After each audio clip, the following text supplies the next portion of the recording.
at weather extremes around the world and the impact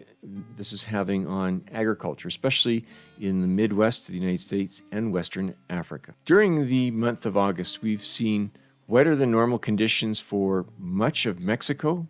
as well as the northern part of South America, wetter than normal conditions across most of West Africa, as well as parts of India and the archipelago of Indonesia.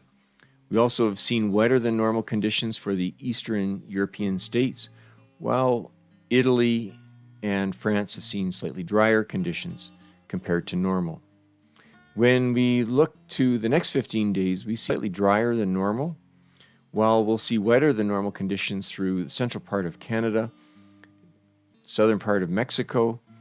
as well as much of Western Africa, and the central part of India, with drier than normal conditions for much of Europe, with the exception of Spain. When we look to maximum temperature, the last 30 days have seen much warmer than normal conditions for the eastern part of Canada, the central part of the United States, as well as the southern part of South America, especially Argentina, and warmer than normal conditions for the central part of Africa, as well as parts of India and the central parts of Russia and Kazakhstan, with cooler than normal conditions for much of Europe. When we look to the next 15 days, we see that the central part of the United States is expected to have warmer than normal conditions, while we see cooler than normal conditions across Western Canada, United States, all the way down through Mexico, and cooler than normal conditions across much of West Africa, as well as India and the southern part of China, and cooler than normal conditions for the western part of Russia, while we'll see warmer than normal conditions for much of Europe, as well as much of Central South America. When we look to precipitation for the next 15 days, we see that rain is in the forecast for much of the United States, with the exception of Central California, the western central part of California, as well as good rains through most of Mexico, West Africa, as well as good rain in the forecast for Southeast Asia. The ratio of precipitation over potential evapotranspiration gives us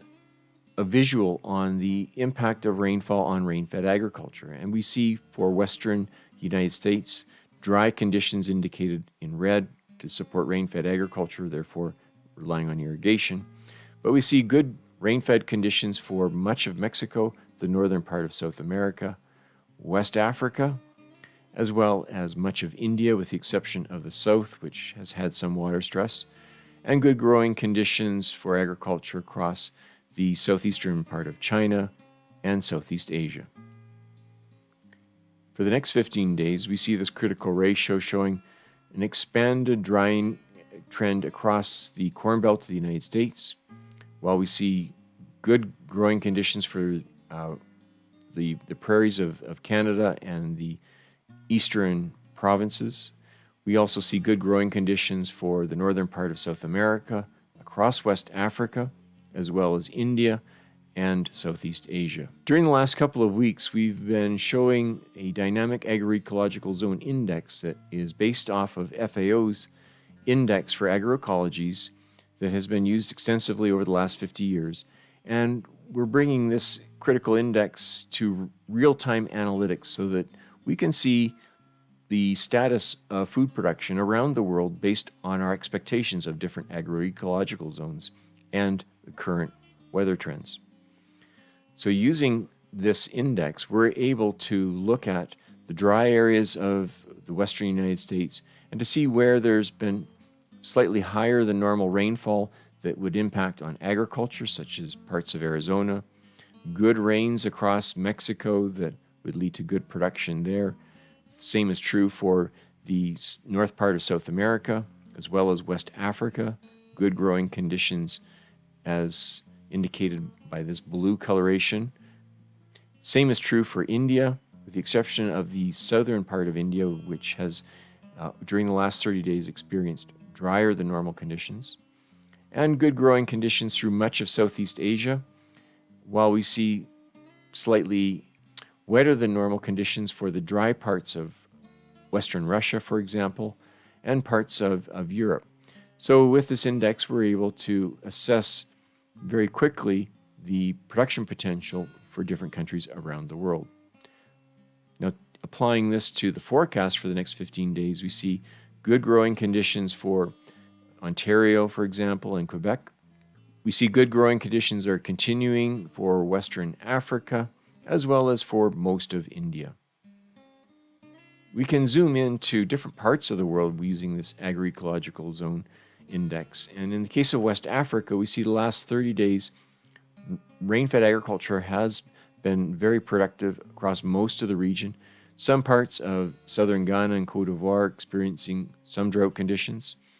but overall very good. And in the case of the next 15 days, we see that there are areas where drier than normal conditions will impact on agriculture, such as the central part of Senegal, the eastern part of Mali, and the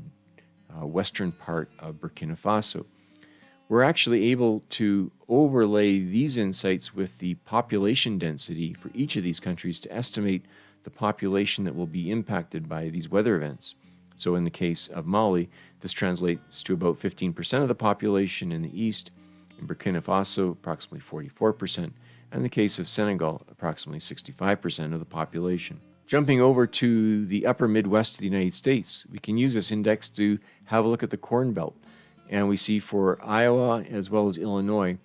the impact of lower than normal rainfall is going to impact on corn production and soybean production for both of these states. However, in the forecast, this is going to intensify, especially for the northern part of Illinois, where we're seeing an increased dryness that will impact on corn and soybean production for the northern part of the state.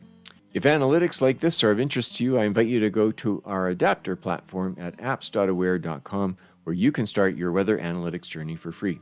Until next week, take care.